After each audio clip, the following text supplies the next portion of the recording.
Hola, hola, ¿qué tal amigos? ¿Cómo están? Sean muy bienvenidos una vez más a Agronomía Técnica en Chile, a TECH. Aquí les habla Pedro Emilio Fernández desde el sur de Chile.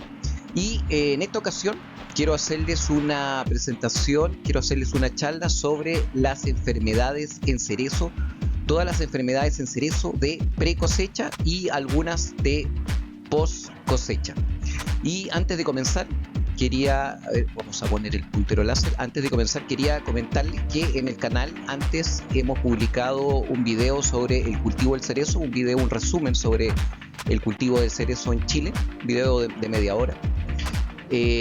Para los que están interesados en saber más sobre el tema de los cerezos. Y además hemos publicado también las enfermedades de la papa, Solanum tuberosum, también las enfermedades de la avena, también enfermedades de la vitis vinífera, de la vid, y también hemos publicado un video sobre principios de fitopatología agrícola. Así que para los que estén interesados en este tipo de videos, el canal tiene disponibles estos que les estoy comentando, que los pueden ver, digamos, si apretan cierto acá abajo el globito que dice ATECH, acá en la plataforma de YouTube, ustedes ahí van a encontrar, y tenemos ya más de 30 videos en el canal. Así que sin más palabras, vamos entonces a las enfermedades del cerezo en precosecha en Chile.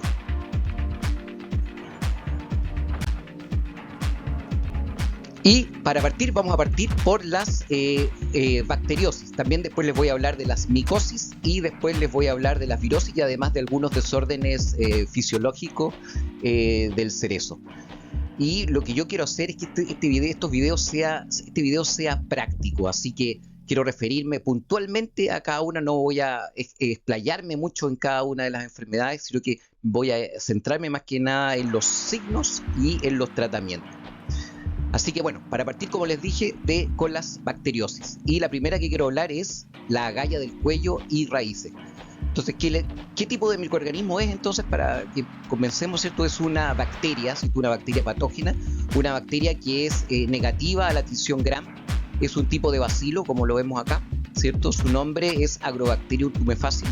En algunas publicaciones sale como Rhizobacterium.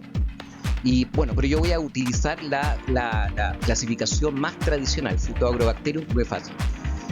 Este tipo de bacterias, ¿cómo se diseminan? Se diseminan por riegos y lluvias. Recuerden que las bacterias y los virus no pueden por sí mismos infectar. Necesitan vías de penetración y además necesitan, por ejemplo, humedad o algún tipo de transporte. Quizás puede ser, por ejemplo, en las patitas de un insecto en floración o algo por el estilo, pero no pueden hacerlo como los hongos, que penetran a través de las hojas o de la cutícula de las hojas o a través de la madera con sus propios medios. Lo hacen los hongos, sobre todo los hongos biótrofos, ¿cierto? Las bacterias y los virus no pueden hacer eso. Entonces, como les decía, se disemina por riegos y lluvias, ¿cierto? Con humedad. Penetra por heridas y aberturas naturales como las estomas y las lenticelas y le desfavorece los pH ácidos. Síntomas y signos entonces de la agalla del cuello, que es el Agrobacterium tumefacium. Bueno, los síntomas son evidentes, ¿cierto? Presencia de tumores o agallas en la base del tronco y raíces. Reacción que es producida por las bacterias a través de un plasmodio, ¿cierto? El cual se genera en las células la cual genera en la célula una producción de auxinas con la consecuencia de hiperplasia y la formación de tumores. O sea, las bacterias inyectan un plasmodio, que es nada más que una hebra de ADN dentro de las células vegetales, y con eso entonces hacen que la célula vegetal produzca un tipo de auxina, como el ácido indolacético, por ejemplo, y entonces se produce un crecimiento exacerbado de la planta. Es como que si le inyectaran 2,4D, digamos, una hormona de crecimiento. Entonces, por eso se forman este tipo de crecimientos, estas hiperplasias tan digamos, descomunales, podríamos decir. Entonces, ¿y qué produce estas formaciones de estas hiperplasias tremendas? Empiezan a bloquear todos los gases vasculares, y lo cual produce entonces una baja de rendimiento, la planta se empieza a marchitar, se empieza a poner triste, ¿cierto? Así que produce una pérdida de vigor del árbol por el taponamiento de las vías vasculares, ¿cierto? Y es una enfermedad, una bacteria que se favorece con temperaturas entre los 15 y los 20 grados Celsius y, por supuesto, humedad. ¿Qué tratamientos tenemos para esta bacteriosis? Para Agrobacterium tumefaciens, ¿qué tratamientos podemos hacer? Bueno, uno de los más evidentes es no replantar en áreas infectadas, o sea, rotar cultivos si es posible. Bueno, en las plantaciones no es posible, pero si hubo antes en ese lugar una plantación de alguna otra prunácea, por ejemplo, donde hubo problemas de agallas de cuello, entonces no vaya a plantar, a menos que desinfecte el suelo, haga algún tratamiento, ¿cierto? O haga una rotación, por ejemplo, usar avena, que a todo esto tenemos un video súper interesante en el canal sobre la avena, y la avena es un cereal que generalmente, o sea, tiene este efecto de desinfectar los suelos como rotación. Bueno, otro aspecto importante, otro punto que podemos hacer como tratamiento es usar obviamente plantas certificadas, ¿cierto? De viveros certificados por el SAC. Evitar también, otra cosa también, evitar dañar las raíces durante la plantación, ¿cierto? Y también, por ejemplo, cuando ustedes vayan a hacer alguna labranza entre las hileras, también evitar dañar las raíces porque van a generar heridas, y como yo les decía, las heridas son los puntos de entrada de este tipo de bacterias. Otra cosa que pueden hacer es usar portainjertos resistentes. También sumergir las raíces de los portainjertos en hipoclorito de sodio antes de sembrar. Uso también, se ha utilizado harto los antibióticos. En Estados Unidos se ha producido que ha habido cepas, se están descubriendo cepas que están teniendo alta resistencia a los antibióticos, así que quizás esto no es una solución, pero sí puede ayudar un poco. Lo otro también pueden hacer es cortar los tumores, o sea, en el caso de hacer curaciones a los árboles, pueden hacer una curación cortando los tumores y aplicar calor o agua hirviente, digamos, sobre las heridas, flamear las heridas para la desinfección, ¿cierto? Y pueden aplicar después alguna pasta sellando. Y también, bueno, como yo les decía, también se pueden hacer uso de solarización de terrenos para desinfectar suelos antes de plantar. Entonces estos son, digamos, algunos de los tratamientos, porque estas son enfermedades crónicas que ya cuando la planta está enferma ya no tiene curación, sino que solamente este tipo de tratamientos se pueden hacer.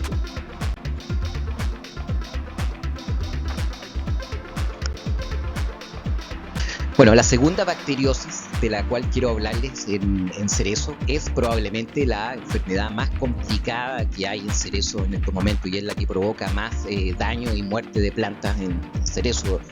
Es increíble cuando uno ve fotos satelitales de plantaciones, cómo se forman hoyos en las plantaciones desde una vista cenital, desde lo satelital, provocada por este tipo de bacterias.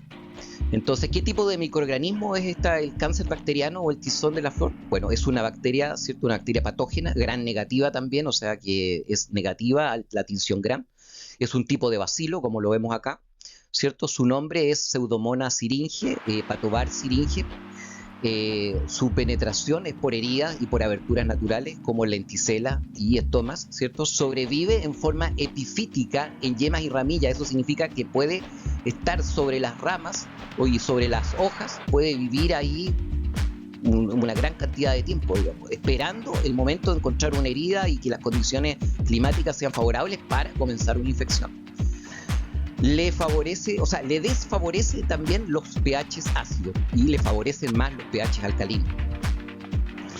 En cuanto a signos y síntomas, ¿ciertos? Ustedes van a ver que se forman presencias de chancros, como aquí en las fotografías que tengo aquí más abajo, presencias de cancros en las ramas, el tronco, las ramillas. También se produce abundante exudación gomosa, ¿cierto? Como vemos acá en la fotografía.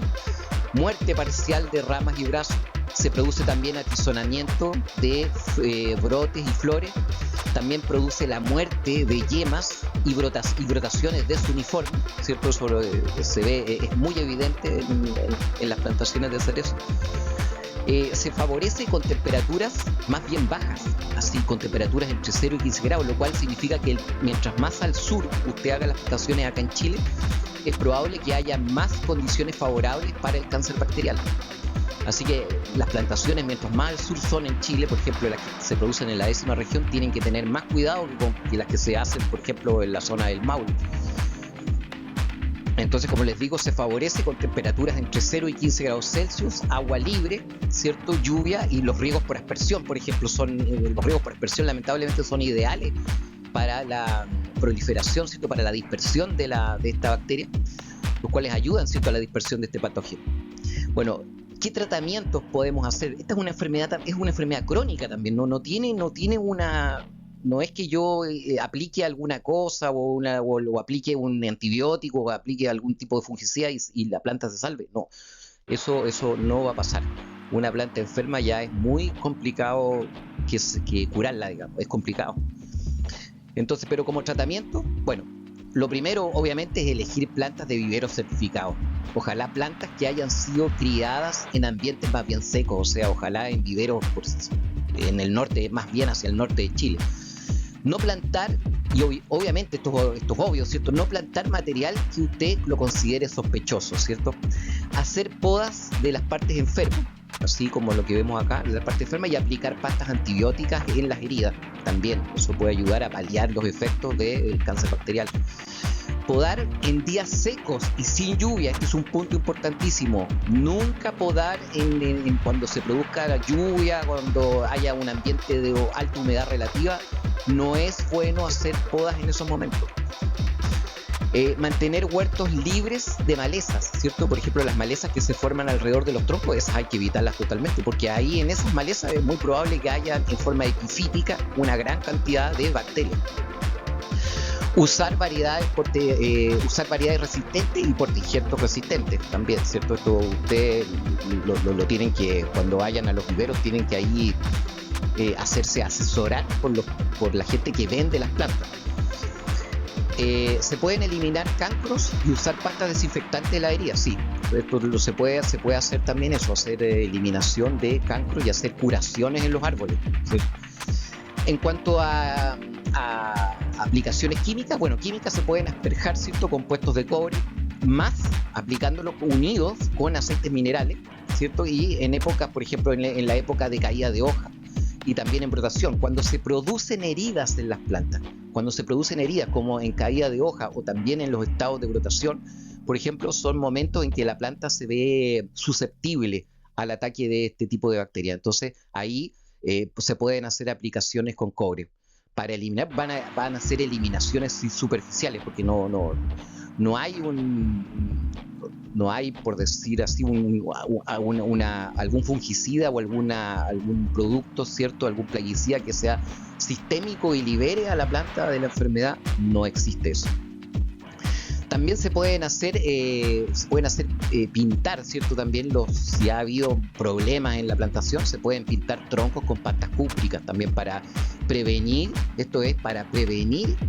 infestaciones de la planta. Y obviamente que cuando hagan poda, todos los puntos de poda aplicar pastas desinfectantes, ahí sí pueden aplicar las pastas desinfectantes, mezclarlas con algún antibiótico o con algún producto cúprico y hacer una buena aplicación. Así que eso serían las recomendaciones básicas para el manejo y el control del cáncer bacteriano del tizón, o el tizón de la flor, pero sí, cáncer bacteriano o tizón de la flor.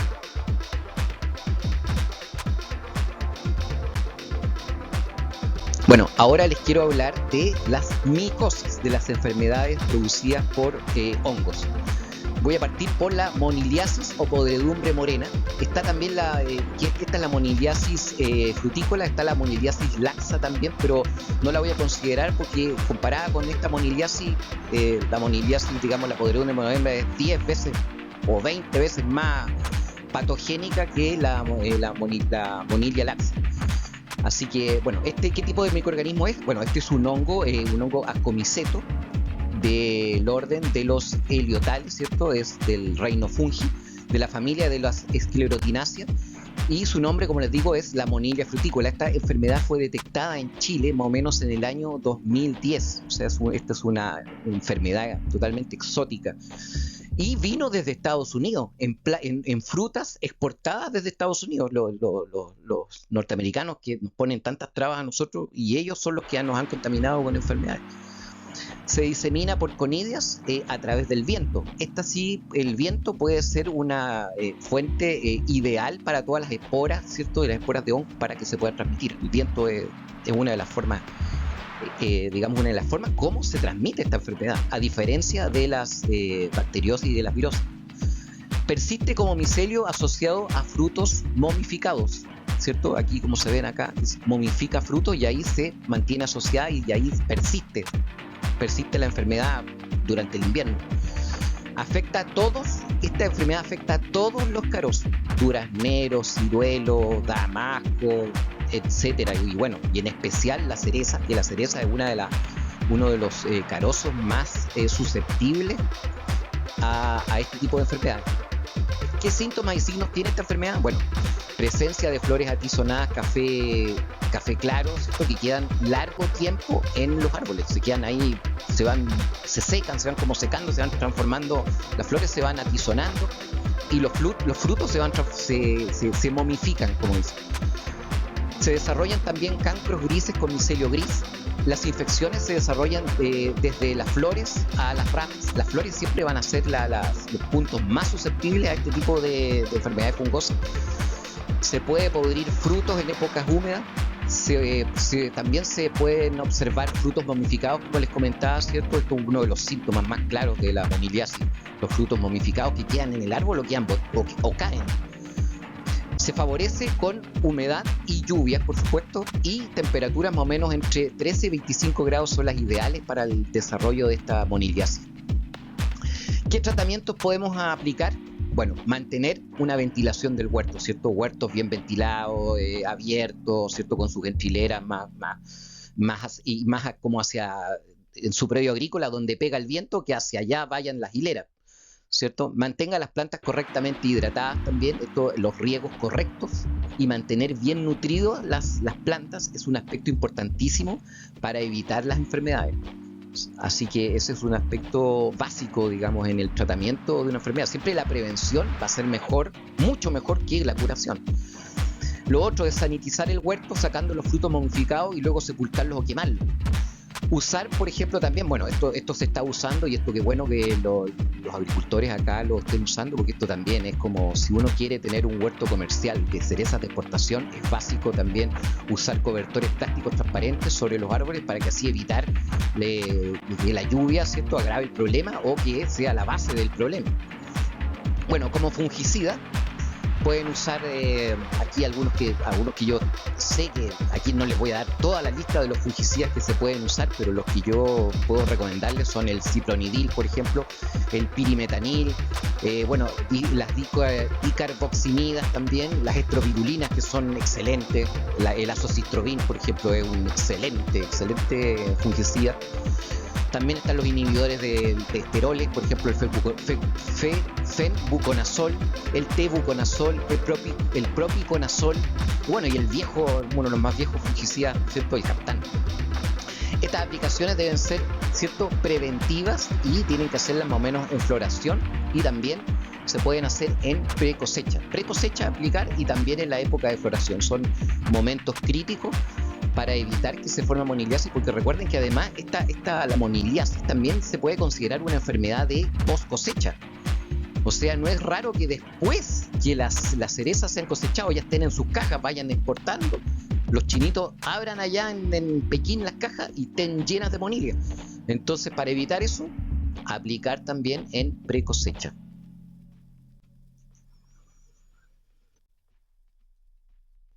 Bueno, la siguiente enfermedad de la que quiero hablar es una enfermedad clásica también de los carosos, la cloaca del cerezo o escoba de bruja, que también se da, bueno, está la Taphrina deformans, que es la que se da, por ejemplo, en el durazno.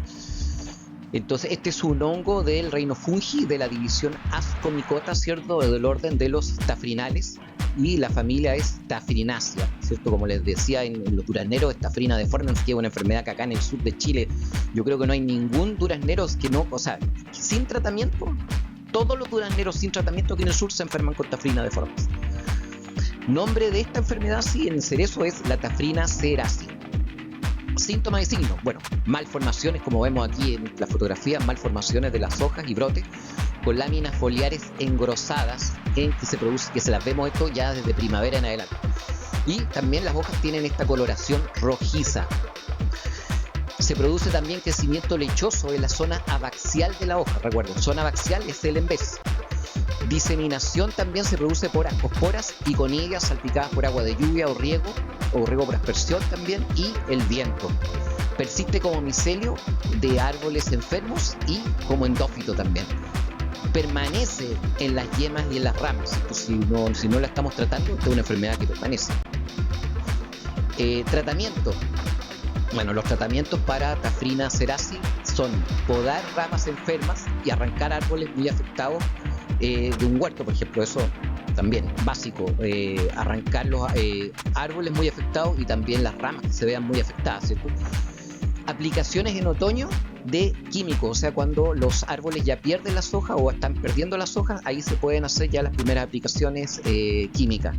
¿Qué tipo de control químico podemos hacer? Bueno, como les comento, a fines de, o sea, cuando ya empiezan, estos son árboles caducifolios, cuando empiezan a perder sus hojas o ya en invierno, se pueden hacer algunas aplicaciones foliares de productos cúpricos, como cúpricos, y hasta más o menos hasta yema hinchada aplicar productos químicos, no cúpricos, no más allá. Después se pueden hacer otro tipo de aplicaciones de fungicida ya cuando para hacer después de yema hinchada, ya cuando empieza a haber brotación, ¿cierto?, de los arbolitos, pueden aplicar ditiocarbamato, ¿cierto?, como el Fervan, el Tirán, Ciram, y después en brotación también, bueno, y el Captán también se pueden, el clorotanil también se puede utilizar. Así que recuerden que antes de hacer aplicaciones de este tipo de fungicida, lean bien las etiquetas antes de aplicar. Recuerden, leer bien la etiqueta antes de aplicar.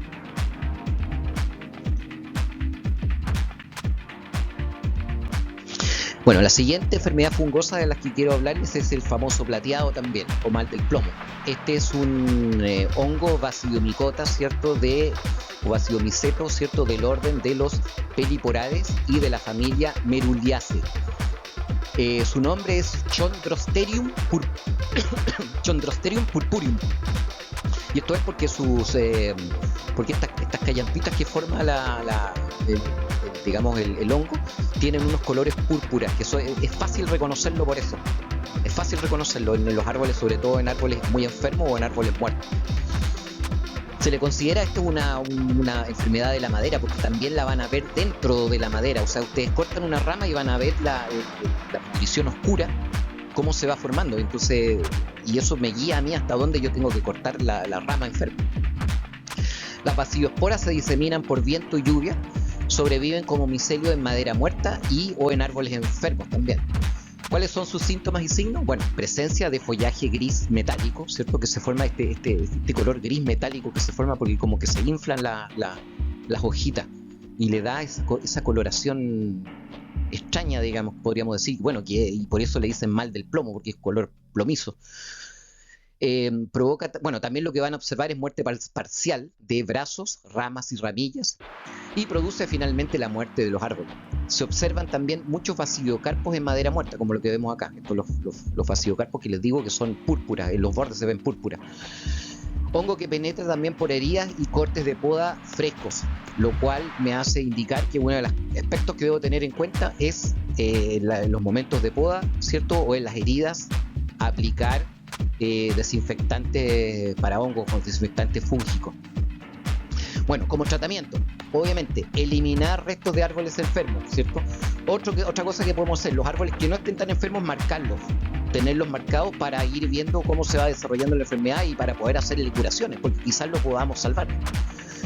Podar ramas hasta que no se vea la infección. Bueno, eso es lo que yo les comentaba. Cuando ustedes cortan la rama, van a ver dentro de la madera el color oscuro, la pudrición. Entonces ustedes buscan hasta dónde llega esa pudrición y ahí terminan el corte. Y pueden alargarse unos 10 centímetros más para asegurarse, y ahí realizan el corte para eliminar esa rama que haya que esté enferma, ese brazo, por ejemplo, un brazo enfermo.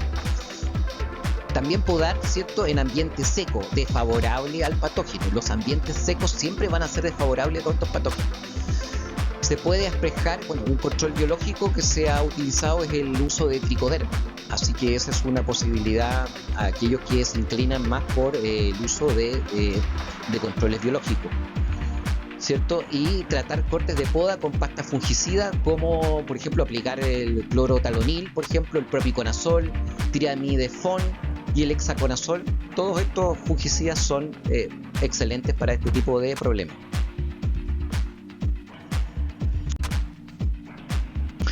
La siguiente enfermedad fúngica de la que quiero hablarles es la pudrición del cuello y raíces, que este no es un hongo verdadero. Este es un pseudo-hongo del reino cromista, de la división Oomycota y del orden de los peroponales y de la familia Perospanaceae, Peronosporaceae, ¿cierto? Esta es una fitóftora. Y hay varias especies, está la fitóftora cinnamon y hay varias especies de fitóftora. Yo aquí lo pongo como fitóftora nomás. ¿Y qué significa? Ustedes lo deben haber escuchado, fitóftora en latín, ¿cierto? Significa destructor de plantas.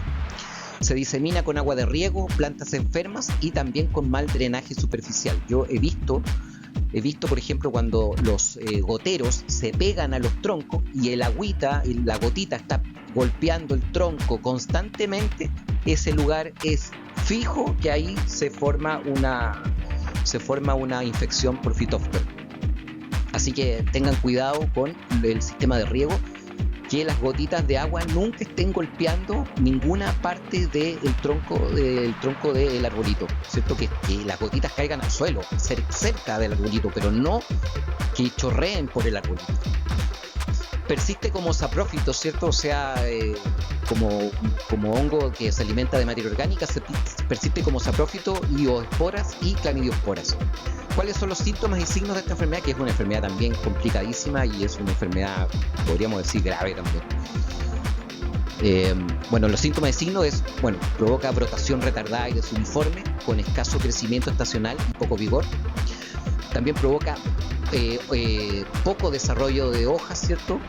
Hojas amarillamientas, cloróticas, presencia de cancros, café rojizo en raíces principales, también produce gomosis en la base de los troncos, muerte parcial de ramas y ramillas y, como les digo, se favorece con humedad a nivel del cuello. O sea, hay que tener cuidado con problemas de anegamientos de agua, les digo, gotitas de agua, riegos al nivel del tronco, como lo vemos acá en las fotografías que les estoy incluyendo de fitóftora. Entonces, ¿qué tratamientos podemos hacer? Bueno, claramente por lo que les estoy diciendo, un primer aspecto es evitar humedad en el suelo, ¿cierto? Se debe estudiar el terreno antes de plantar por drenaje. Bueno, yo utilizo la cartografía digital satelital, aquí se los pongo, para ver ¿cierto? Los desniveles que tiene el suelo y dónde se podría acumular agua, porque esos lugares entonces no son aptos para plantar cerezos. Otra cosa también, control de malezas. Usar portainjertos resistentes. Bueno, se ha observado que los portainjertos, que las variedades, los portainjertos Colt y Mazar, se han observado que son más resistentes, por ejemplo. Eso como datos se los entrego. Y como químicos, si van a desinfectar el suelo, bueno, pueden usar fenilamida, ¿cierto? Mefenoxam,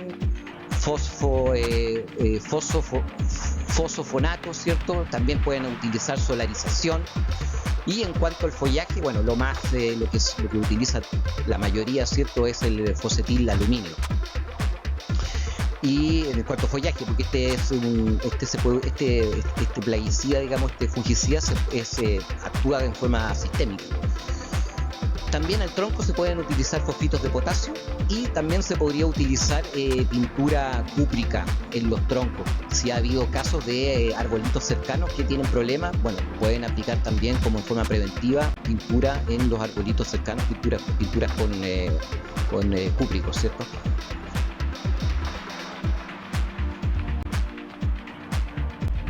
Bueno, la otra que quiero hablar es la pudrición gris, que este es un hongo del reino fungi de la división Ascomycota, del orden de los heliotales y de la familia Sclerotinaceae, que es la botrytis cinerea, que está una enfermedad también que ustedes todos la deben conocer por el ataque que produce a cientos de diferentes frutos, ¿cierto? La famosa botrytis, y además que es una enfermedad de post cosecha también, es una enfermedad de post cosecha. Esta si no la tratan, pueden llegar las cerecitas, pueden llegar a Pekín, ahí los chinitos a abrir la caja y llena de algodón la caja. Así que, como les digo, está botrytis cinerea. ¿Cómo se disemina? Su diseminación es por conidias y viento y salpicaduras por agua de lluvia. Sobrevive como micelio esclerosado y en frutos momificados también y en malezas. Síntomas de signo: atizonamiento de flores, las cuales quedan adheridas a las ramitas un tiempo. Recuerden que, por ejemplo, esta la botritis, lo primero que ataca son las flores. Los otros signos y síntomas: presencia evidente de micelio y moho grisáceo. Este es su signo, pero evidente, ¿cierto? El moho grisáceo. Moteados acuosos en frutos recién cuajados también. En frutos maduros se observan lesiones cafés que se van extendiendo. Tratamiento: uso de cobertores transparentes plásticos para evitar la caída de lluvia sobre la fruta, porque obviamente la humedad favorece a las pudriciones. O sea, de hecho las pudriciones requieren humedad, así que el uso de protectores contra la lluvia es fundamental para un huerto comercial de exportación. Se puede usar también control biológico, como el uso de Bacillus subtilis.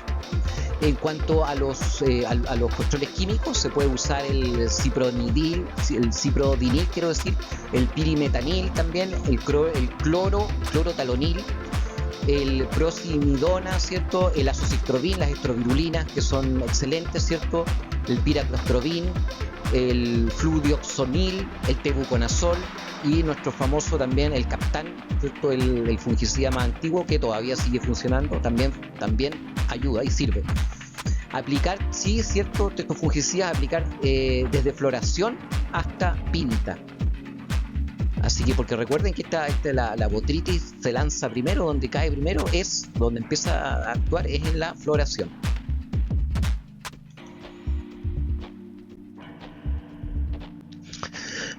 Bueno, una próxima enfermedad también, la alternaria, que se puede considerar también una enfermedad de post cosecha. Entonces, ¿qué tipo de microorganismo es la alternaria? Bueno, es un hongo, también un hongo verdadero, del reino fungi, de la división Ascomycota, del orden de los pleosporales y de la familia Pleosporaceae. Alternaria sp, porque hay varias especies también. Las conidias son diseminadas por el viento, ¿cierto? Como les digo, casi todos estos hongos se pueden diseminar por viento. Persiste asociada a frutos enfermos, como vemos acá. Síntomas de signo: bueno, lesiones pequeñas, relativamente esféricas, necrosadas, aparecen en forma localizada en los frutos ya están maduros. Afecta a tejidos superficiales, pero se puede extender en profundidad, ¿cierto? En la superficie se desarrolla un moho blanco también más y que se va tornando medio verdoso. Penetra a través de heridas, o sea, se favorece con la penetración de heridas. ¿Qué tratamiento podemos hacer en contra de la alternaria? Bueno, también un punto, digamos, obvio es la cosecha oportuna, ¿cierto? No estar dejando frutos maduros en el árbol. Cosecha oportuna: evitar riegos por aspersión durante la maduración de la fruta. Bueno, eso yo creo que nadie va a hacer riegos por aspersión cuando está la fruta madura, ¿sí? Cubrir árboles con cobertores transparentes, como se lo he estado diciendo, ¿cierto? El uso de plástico sobre las hileras. Evitar la salpicadura de lluvia, ¿cierto? Seleccionar frutos libres de daños de las salas de embalaje. Esto ya es como una enfermedad de post cosecha, o sea, para evitar que lleguen a China las cerezas, ¿cierto? Infectadas. Bueno, seleccionarlas bien en el embalaje. También enfriar rápido. Este es otro aspecto: enfriar lo más rápido posible después de cosechar la fruta, enfriar lo más rápido para que evitar el desarrollo de este tipo de enfermedades, si es que vienen infectadas. Así que para evitarlo, ¿cierto? Enfriar rápidamente la fruta. Conservar la fruta en atmósferas controladas también sería lo ideal. Fungicidas recomendados para la alternaria: bueno, el mancozeb, el trifloxystrobin, ¿cierto? Que también en las estrovirulinas, como les digo, fantásticas para estas pudriciones. El difeconazol y nuestro amigo el Captan también. Aplicar, ¿cierto? Desde inicio de floración hasta caída de pétalos. Así que aquí, como les muestro, y aquí se ven, se me ha olvidado comentarles que les voy poniendo aquí fotos también del microorganismo. El microorganismo, cómo se ve al microscopio, porque esta es una manera, y esta es la manera como yo lo hago también, como yo reconozco estas enfermedades, puedo, digamos, identificarlas o asegurarme, es observando los cuerpos fructíferos o sus conidióforos o su micelio en el microscopio, y con eso yo puedo entonces determinar o asegurarme, porque ya uno ya tiene la sospecha, pero con eso ya puedo asegurarme qué tipo de pudrición es.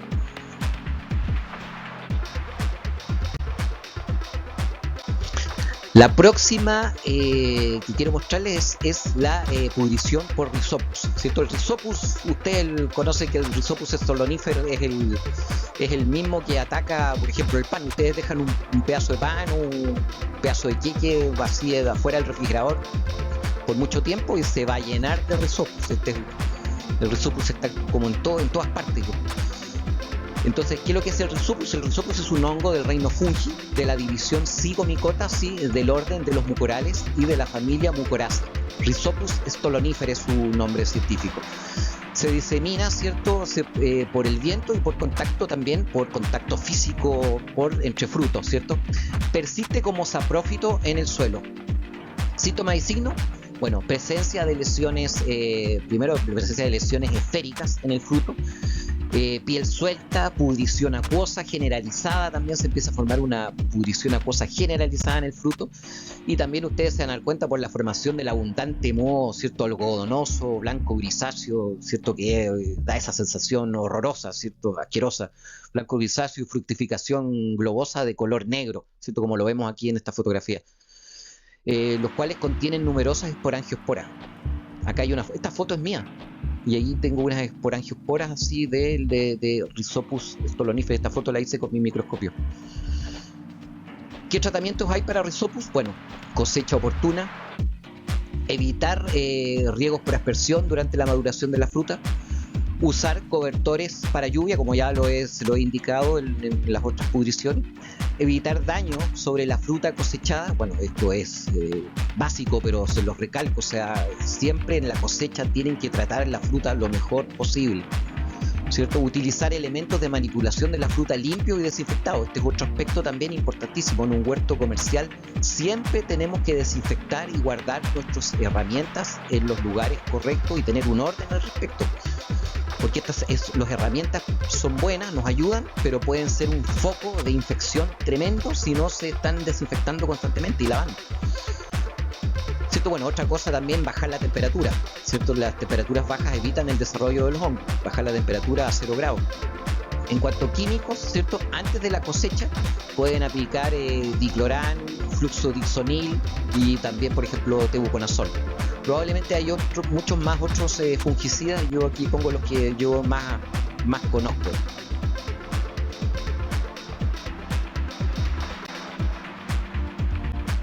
Bueno, esta ya es una pudrición ya menor, la pudrición por Cladosporium. También es una pudrición que la podríamos considerar de post cosecha, también una enfermedad de post cosecha, quiero decir. ¿Qué tipo de microorganismo es? Es un hongo del reino fungi, de la división Ascomicota también, del orden de los capnodiales y de la familia Davidialaceae. Esta especie es el Cladosporium herbarum. La diseminación se lleva a cabo por conidias y el viento y sobrevive como saprófito en restos de materia orgánica en los huertos, ¿cierto? ¿Qué síntomas y signos tiene esta enfermedad? Bueno, pequeñas lesiones necróticas, esféricas y firmes, aparece en los frutos maduros, en pre y, como les digo, y también en post cosecha, porque esta es una enfermedad que la podemos también clasificar como de post cosecha. También, vamos a ver presencia de un estroma negro en la fruta firme sobre el cual se desarrolla un abundante moho aterciopelado, como lo vemos acá en esta fotografía, y blanquecino a verde oliváceo, como se alcanza a ver acá, medio blanquecino a verde oliváceo. Tratamiento, y aquí está la foto del microorganismo de esta pudrición. Bueno, tratamiento, cosecha oportuna, evitar el riego por aspersión durante la maduración de la fruta, ¿cierto?, como ya lo hemos conversado. Usar también el techo transparente para evitar la lluvia que moje los frutos, como ya se los he comentado, ¿cierto? Evitar las lesiones a la cosecha, bajar temperatura a 0 grados, utilizar elementos limpios y desinfectados en el embalaje de la fruta. Y también pueden usar en el embalaje, ¿cierto?, usar para el lavado de la fruta, ¿cierto?, usar agua con cloro, ¿cierto?, en el lavado de la fruta, ¿cierto?, por lo menos con 60 ppm de cloro total. Esto también es básico también y obviamente totalmente recomendable antes del embalaje de la fruta.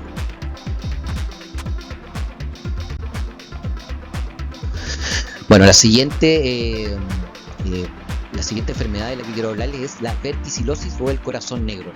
¿Qué tipo de microorganismo es? Bueno, es un hongo del reino fungi de la división Ascomycota del orden de los hipocreales, sí es esta, de la familia Plectophaeredaceae, ¿cierto? Su nombre es Verticillium daliae, ¿cierto? Se disemina por agua de riego con restos de suelo infectado también, ¿cierto? Sobrevive como esclerócido en el suelo.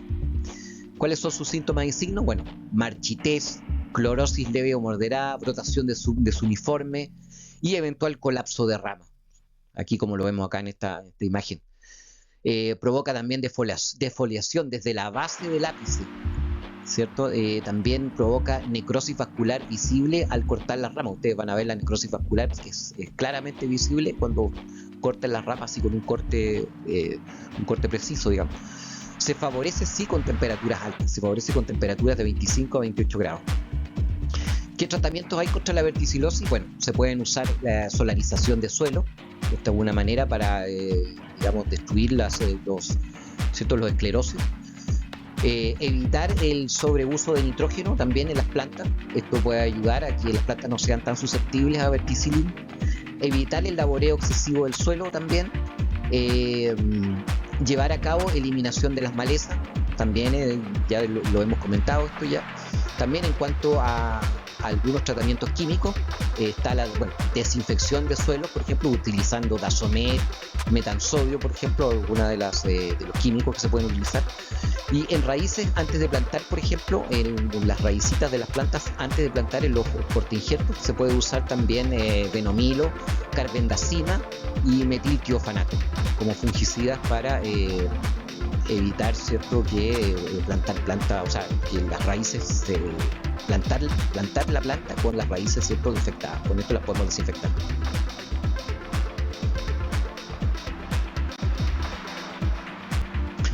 La siguiente enfermedad de la que quiero hablar es la pudrición por Aureus basidium, ¿cierto?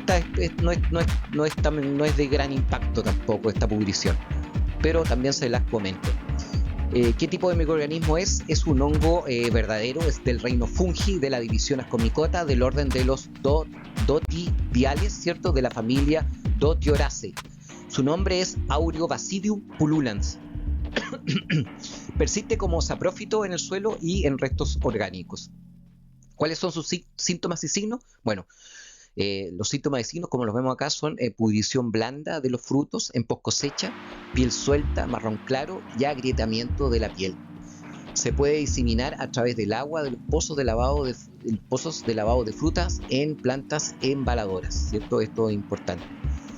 ¿Qué tratamiento puede haber para Aureus basidium? Bueno, cosecha oportuna, libre de suelo y restos de follaje de planta, o sea, ¿cierto?, fruta limpia.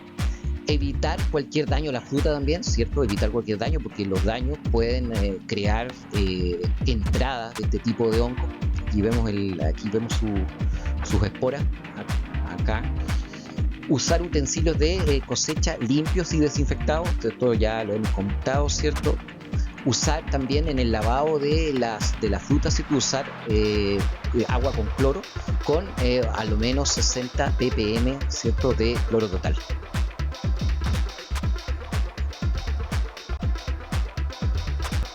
Bueno, y ahora voy a hablarles un poquitito de las virosis y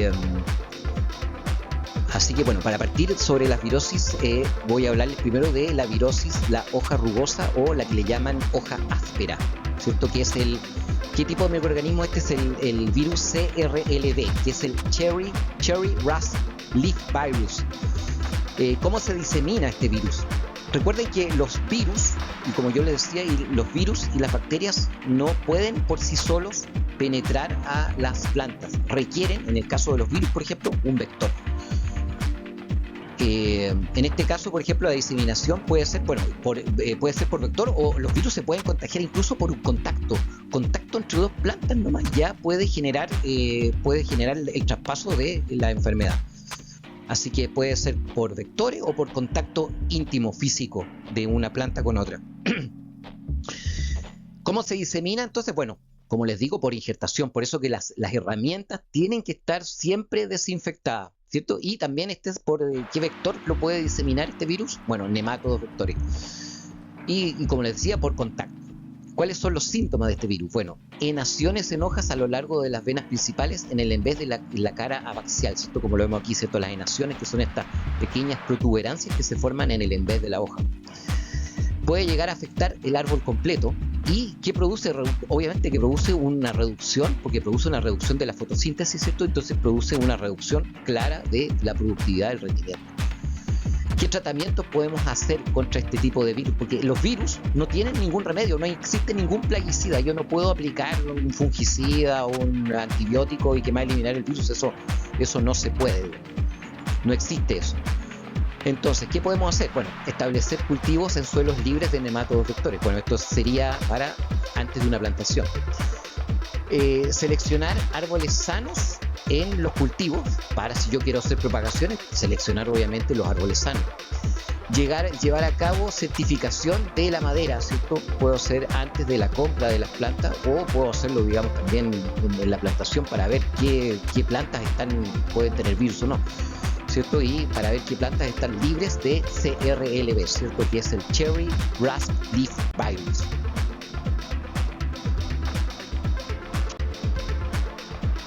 También está la virosis de enanismo y de tensión de crecimiento. Esta es otra virosis. Este se llama el virus PDB o Brown Dwarf Virus, ¿cierto? El virus del enanismo de las prunáceas. ¿De qué familia es? De la familia Bromoviridae, ¿cierto? ¿Cómo se disemina? Por injertación, por polen de algunas especies hospederas. También puede ser como vector, puede ser incluso el polen de una flor.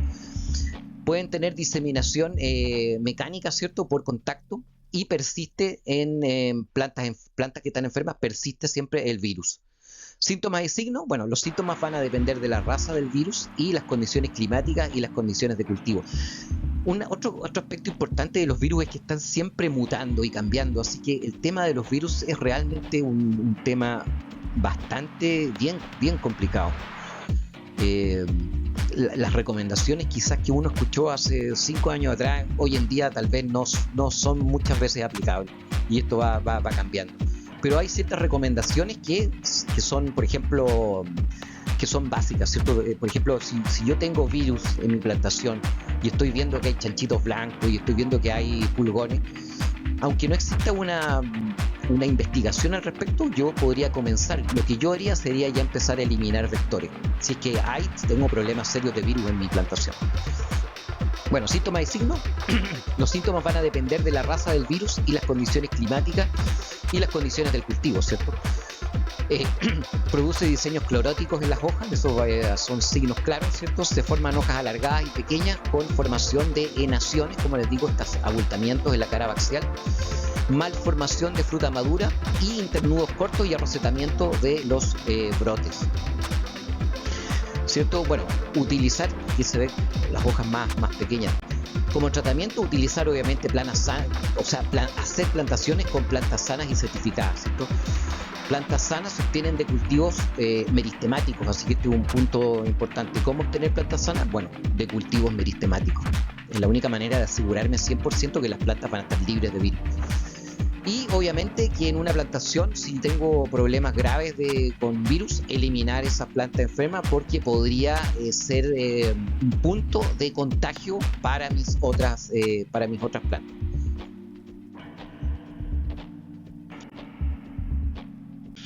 El otro virus que tiene también el cerezo es el virus del enanismo de la cereza, este virus es el LCHB, el Little Cherry Virus, que es de la familia Closteroviridae.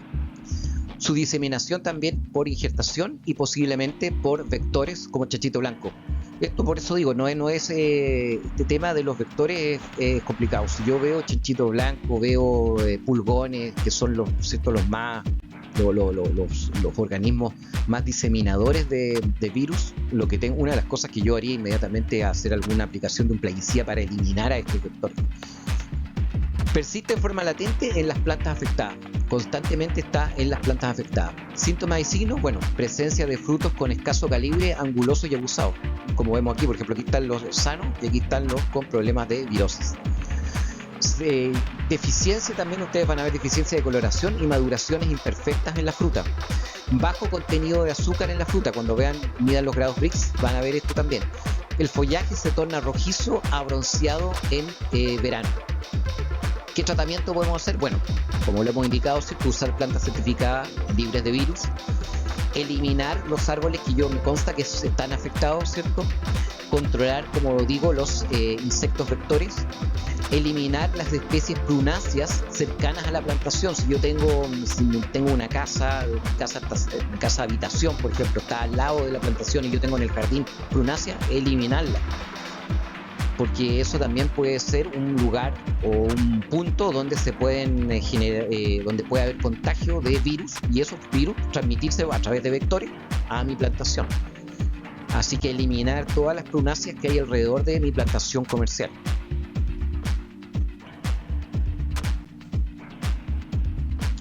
La próxima virosis de la que quiero hablarles es la virosis de la mancha anular necrótica o mancha anillada, ¿cierto?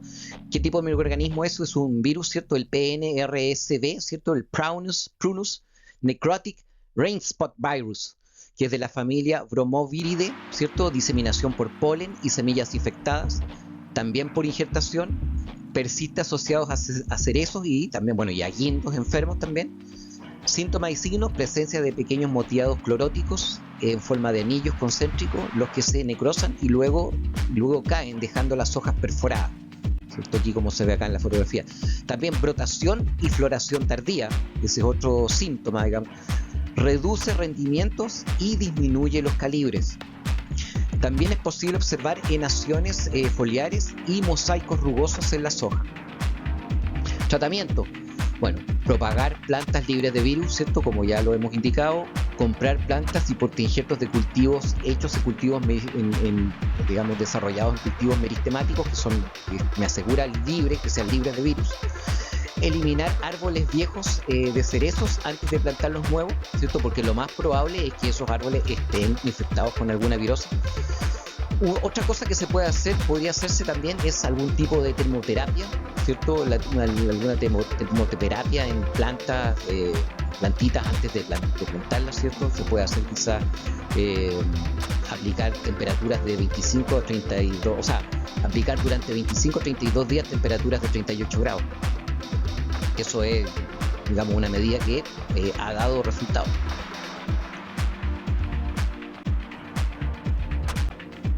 Otra virosis también que hay en cerezos es la virosis del moteado mohoso o necrótico, ¿cierto? ¿Qué tipo de microorganismo es? Es un virus, es el CNRMV, el Cherry Necrotic Rusty Muddle Virus, que es de la familia Beta Flexiviridae, ¿cierto? Su diseminación es por injertos y sobrevive en árboles enfermos. Síntomas y signos: manchas necróticas angulosas en las hojas nuevas en la floración, ¿cierto? Aquí como se ve acá. Defoliación temprana en primavera, se producen defoliaciones tempranas en primavera extrañas, digamos. Las hojas en árbol presentan zonas verdes rodeadas de tejido necrosado. Los árboles afectados presentan coloración otoñal anticipada, y este es otro síntoma, digamos. Pueden generar gomosis en la corteza. Los cerezos que se ha observado que más se afectan por esta virosis han sido los Sam, Big y Lambert. Tratamiento entonces, propagar plantas libres de virus, usar certificación de madera frutal libre de virus, y se puede tratar la madera por al menos 13 minutos con temperaturas de 50 a 52 grados, ¿cierto? Esto puede hacerse con vapor, por ejemplo, también, para eliminar virus CNRMV.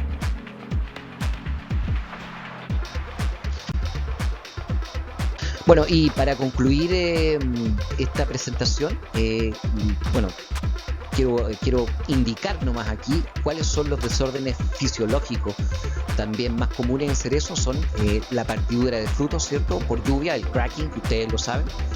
También está la sutura profunda de frutos, que es un desorden genético, ¿cierto? Aquí, como lo vemos acá en esta fotografía. Y también está el desorden de la hoja crespa, desorden genético, que se da mucho en Big, en Black y en Tartaria.